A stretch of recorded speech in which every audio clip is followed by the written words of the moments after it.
So welcome back, guys. We've got another vlog going this week, and I've got Barry Fitzgerald for you. We're out on the Ghost Hunters cruise right now, and it's been an amazing week. We're already done with that. So it's been great. It's fantastic. The weather's been good. It's been perfect. So we're down in Mexico right now. It's the last stop of our journey, but I wanted to hang out with Barry here for a second, do another vlog talking about this week a little bit towards UV. Like, you've done a lot of work with the full spectrum photography, and I know that a lot of teams are getting out there and they're trying to do the same. Yeah. But what are some of the nuances as far as that goes that you've learned? You got to understand that what we're trying to do is to film into those light frequencies without actually projecting light, unnecessary light, into those frequencies.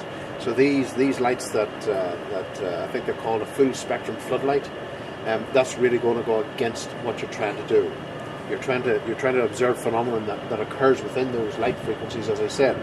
But by producing an ultraviolet light, you actually start to break down the manifestation of spirit as it starts to come into this form that we understand.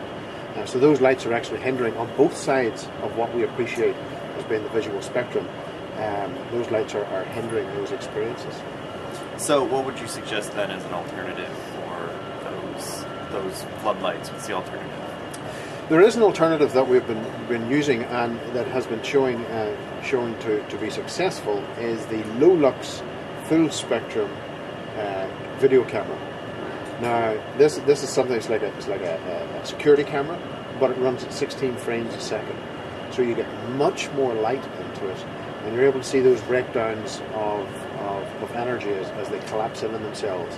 And we've been able to see some amazing stuff within that low lux range. The spirit find it easier to manifest in red light compared to any other light that there is.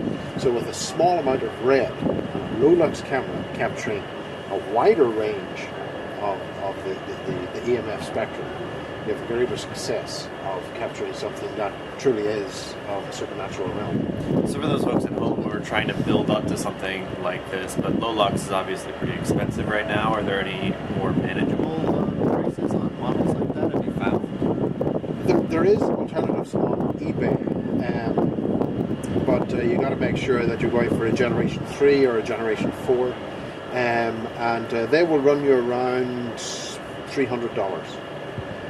Compared to what we have on the market at the moment, which are claiming to be full spectrum, they don't actually film in low light conditions. You have to use extraneous light, lighting these places up, trying to capture something that will not appear because of the lights that are being used. 16 frames a second really can go down into those low lux areas.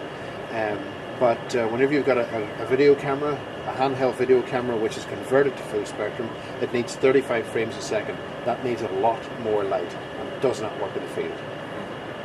So, also in terms of flash photography versus long exposures, pros and cons to both? You do have pros and cons with both. You know, it's one of those things. The flash itself can present, if there's no filter on the flash, it can present the ultraviolet, which will illuminate the manifestation and create that bounce back of light that the camera catches. Of course, whenever that happens, the materialization pulls back altogether, and you get a one-shot deal.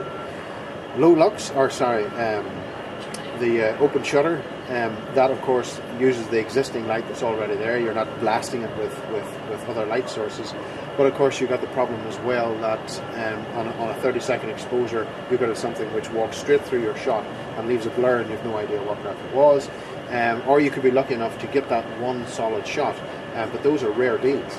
You've only had it happen with the one time? One time. Yeah. With the flash, that breaks down, as you say, the spirit as they're trying to manifest. Do you find that they can still manipulate technology and physical things in other ways if their physical form that's visible is also broken down? Or is it all collected together, one shot of UV light breaks down everything?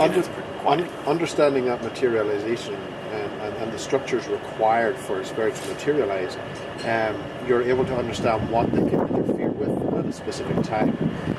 Certainly pulling back, you know, they can pull back in a fully lighted environment but still have the ability to influence, and that's something I wrote about in my book, Influence. And that in itself can be quite a dangerous little subject there on its own. But No, you know, it really it's practice, and get a good knowledge base behind you and understand what you're dealing with. Awesome.